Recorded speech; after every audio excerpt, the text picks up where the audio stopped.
Welcome everyone to the meeting of the Education Subcommittee of Ways and Means on almost Pi Day, approximately Pi Day today. And we will continue forward here. We have 4 bills on our agenda. The first one is House Bill 71, Holocaust Education Assistance Grant Program, establishes grants for schools to apply to run programs and probably a couple of other things that Alistair can detail for me. The original bill came in asking for $500,000 for the grants on an annual basis, and we have fiscally responsibly reduced that to $50,000. That would be the amendment. Are there any other parts of that amendment there, Alistair? Just a technical thing. The original bill required that or limited each school system to getting no more than 50,000. So that part's been stripped out since the entire grant is only 50,000.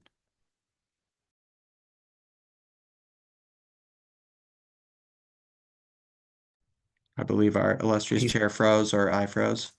Yeah, you're frozen. I'm going to put you on the phone and mute you in case that happens again. I'll just turn on your phone, okay?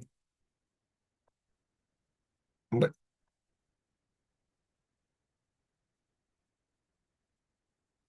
there you go. And I'll just leave that open. Okay.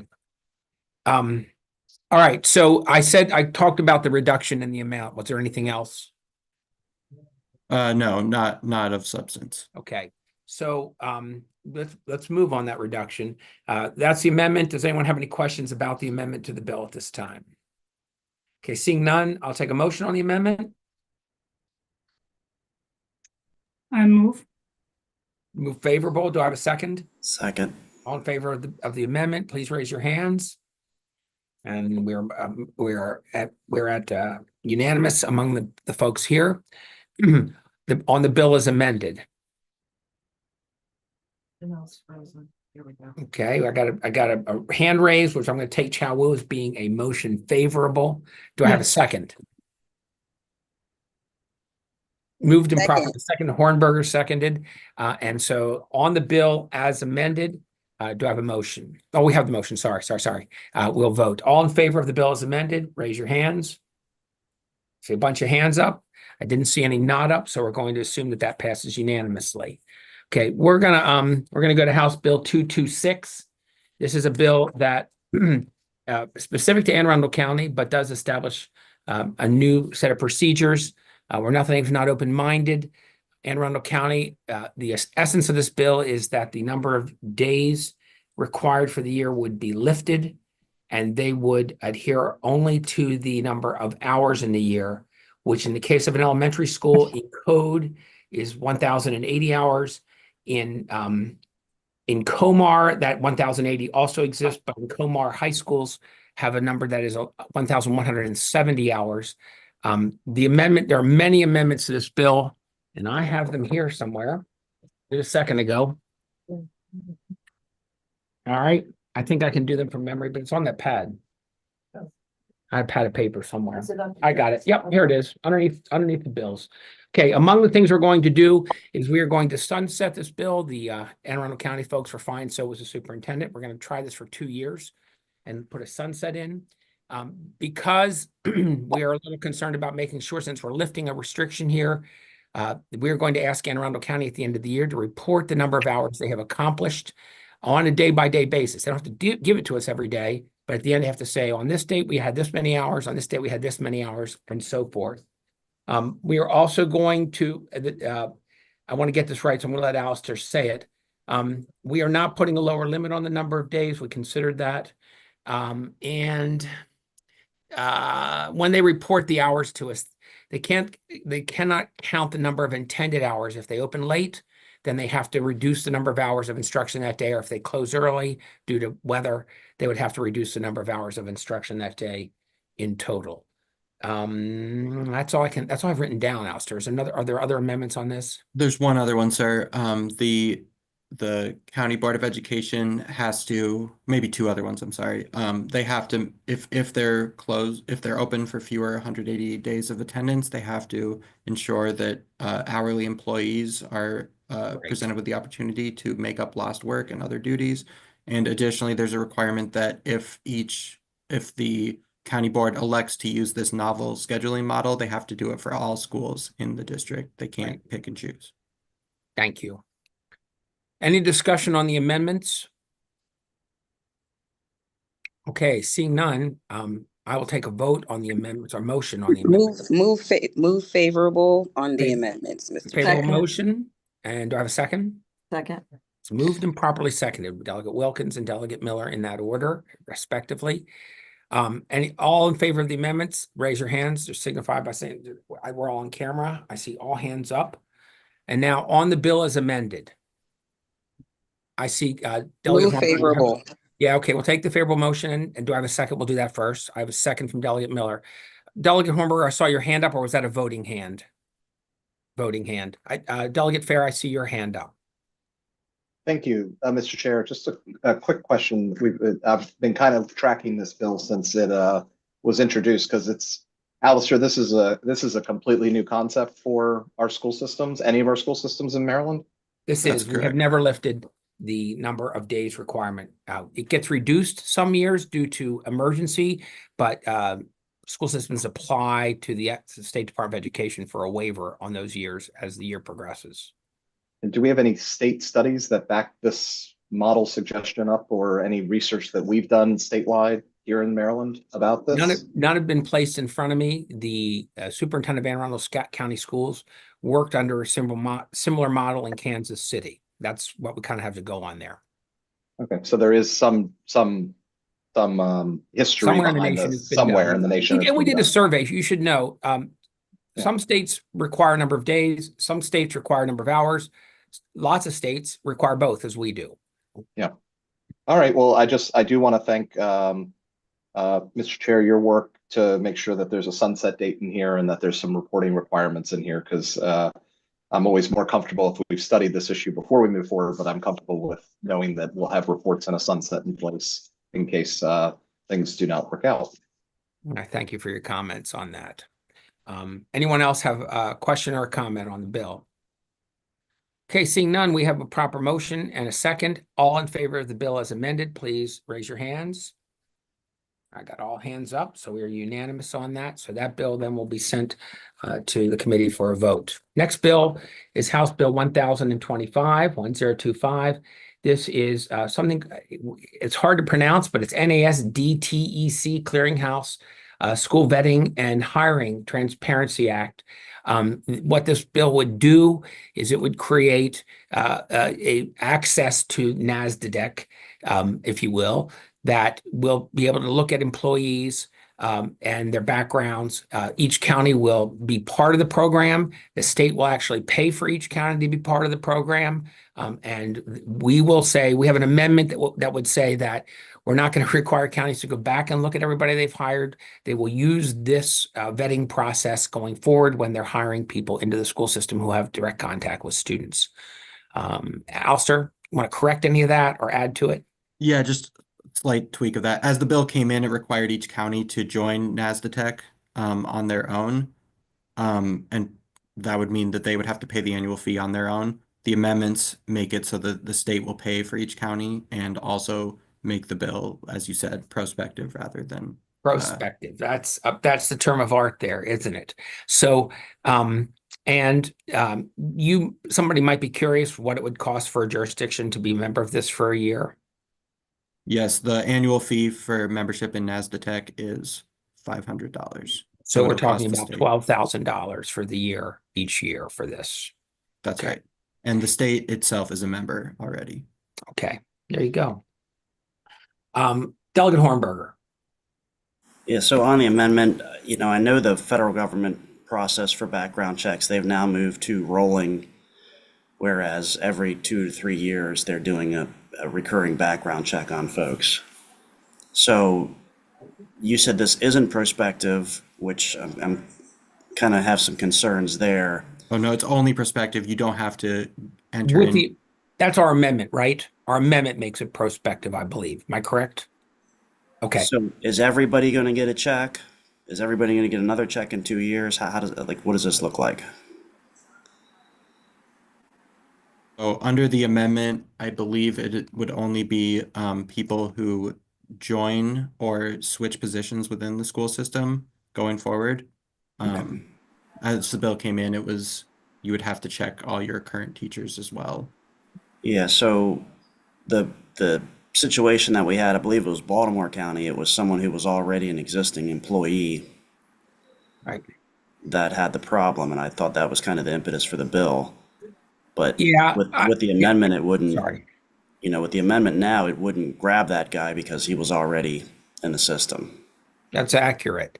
I think the idea is that we prevent that person from being there in the first place. And you're right. I mean, going back and sweeping seemed, I think probably it had to do with the cost. I don't know, Alistair. We did. Yeah, get so is there a big fiscal difference between checking everyone in the entire system versus just new hires? Yes, I think it would be, this was a amendment recommended by the Public School Superintendents Association. And I believe it would just be prohibitively time consuming and costly to go through doing all the background checks for everyone who is currently an employee. But I take your point. Maybe it might make sense to do it in the way you're suggesting, with each year you review some percentage of those as currently in existence. Yeah, so I think what I would say here, and again, I'm very intimately aware of background checks, having had a number of them over the years. Is it possible to say within the next 2 years or 3 years that you check all staff? I know there's an administrative burden here. It sounds like there's a cost. Is it membership plus every time you do a query? That's why I'm not understanding. If you're a member, It's an excellent question. say you're 500, what does that get you? Is it another $5 every time you do a query? Or is this just an administrative burden? And if it's just an administrative burden, let's give them some time to check them all. He's looking right now because Because a good grip on it. what ends up happening is if you don't check someone and they're in the system and you're continuing to employ this, then you're almost consensually allowing that bad actor to continue to be there. Alistair, is the membership sort of for as many inquiries as they want to make? And so the holdup would be really administratively them asking for the queries, or is there a charge for them doing more queries? Do you know? Yes, there's a $2.50 charge per query. Okay. So, I mean, if we say there's do we know how many pins are in the school system right now? Yeah, I mean, counties Sure. have anywhere from 5 to 15,000 employees, depending on their size. Smaller ones less, but I know Baltimore County has, I don't know, 9,000 teachers, I think. I don't know the exact number. Can you look it up real quick? Yeah. Okay, thanks. We'll check just to get an idea of the size of the staffs at the buildings and how many they would have to go Yeah, for. and then I had a second set of questions too. Okay, go ahead. So just back a napkin, that's $25,000 if you've got 9,000 employees. Right. It's the administrative burden.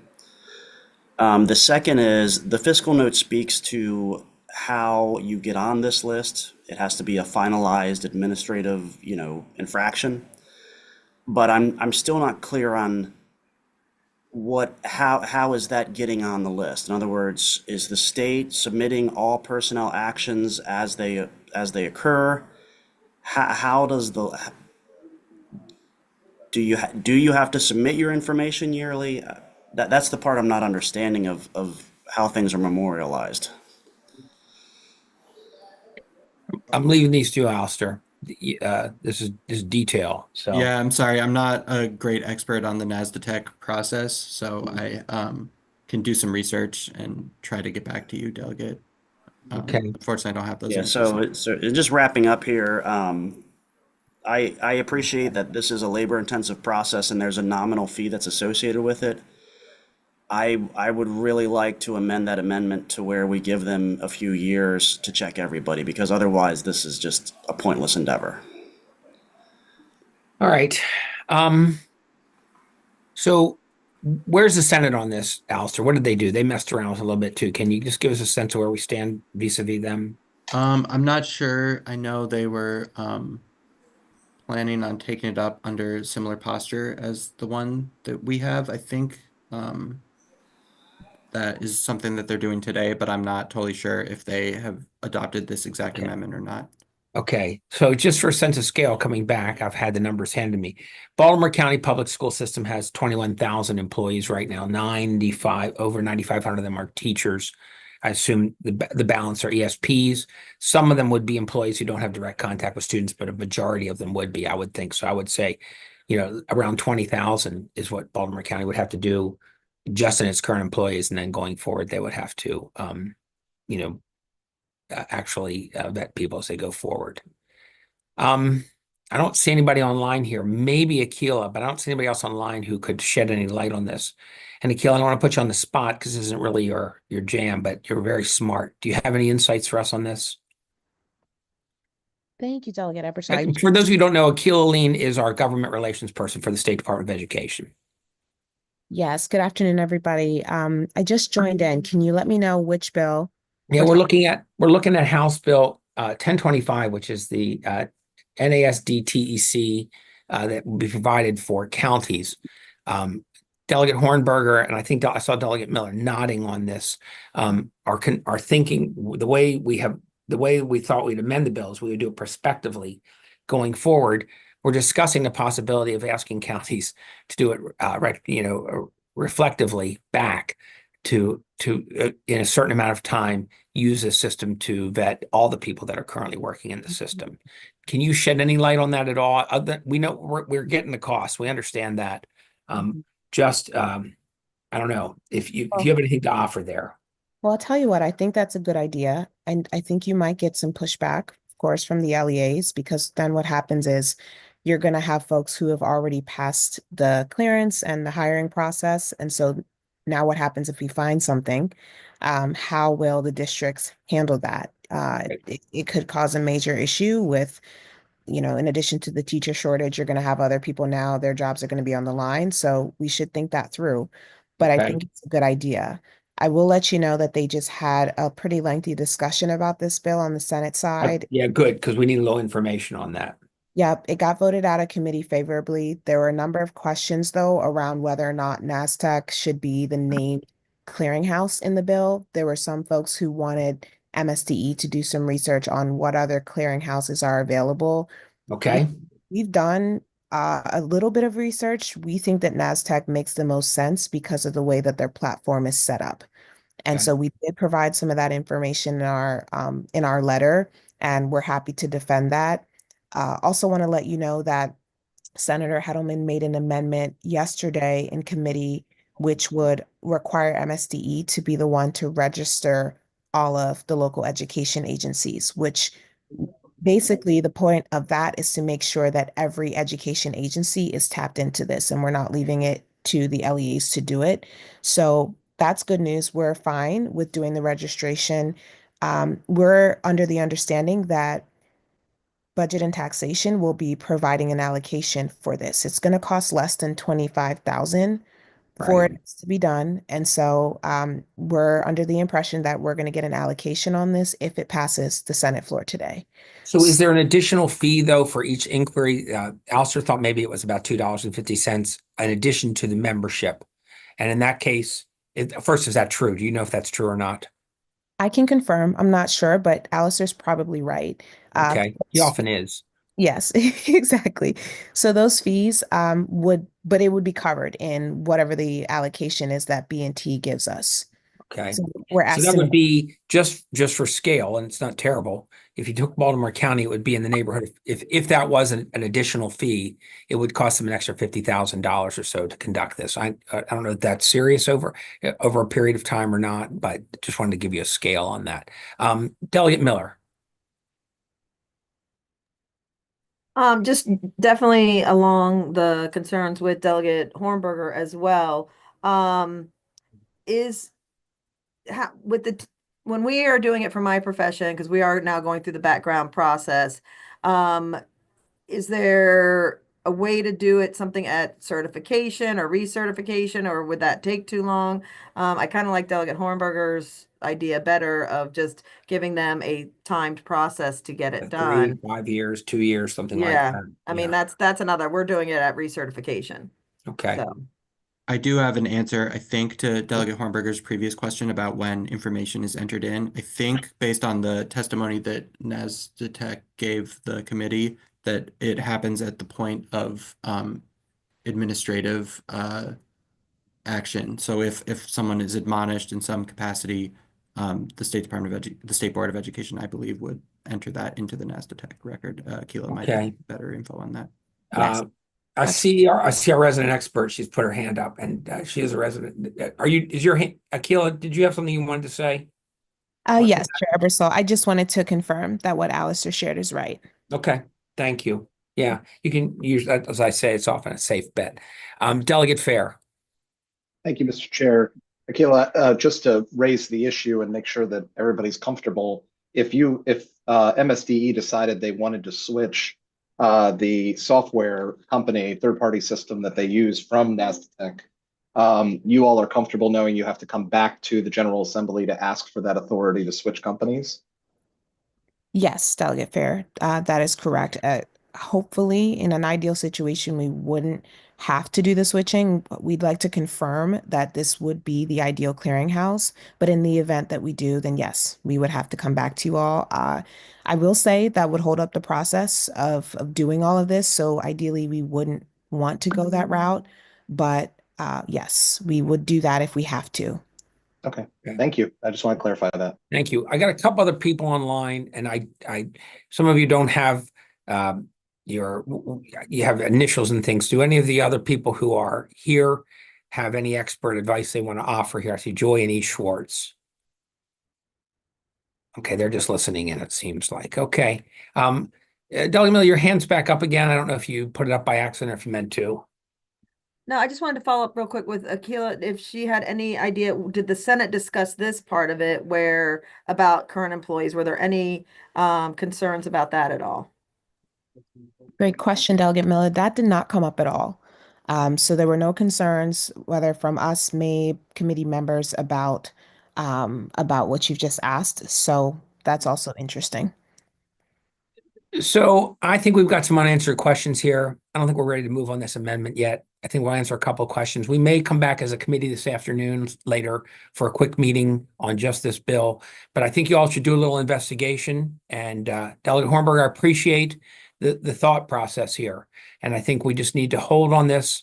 We're getting a little close to the end if we actually want to do it, but the Senate's sending us a version. And so there's no panic on this. If we think it's a good thing to be doing, we can discuss with them, but it would be nice for us to send a version to them. So I'm going to put this one on hold, but I may call a meeting at any particular time this afternoon before voting. I think if we wait till the very last minute, we might have trouble getting on the voting list today, but I'm not sure we have the answers we need yet on some of this. And I feel like I have to move forward. Oh, she does. Oh, it's hiding behind the cabinet there. Thank you, Delegate Wilkins. I saw you pop up, but I couldn't see your hand. Okay, off we go.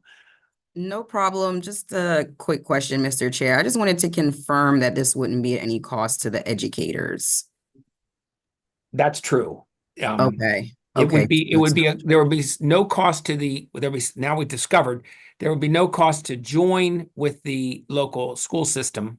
The state would pay that $500, but their inquiries would cost them $2.50 per inquiry. So, depending on what volume we ask for of inquiries, it could add up a little bit.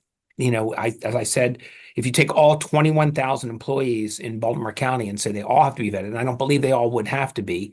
Some people are on, don't have direct contact with students, and I'm guessing that's what we're talking about here. Still around $50,000 to kind of go back, if you were. I'm sure there's a term of art there, Allie J, but I don't know what it is, and we're not going to worry about it.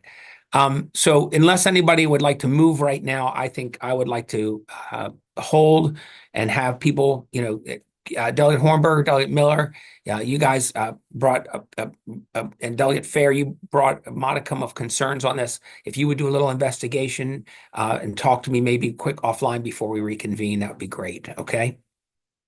All right. So we're going to pass on that one right now. The last bill is House Bill 1316. This is a bill that requires a student technology and social media resource guide be available. There are some amendments about the availability, and I'm going to let Alistair once again tell you how we have altered this bill slightly, how we propose to alter this bill slightly.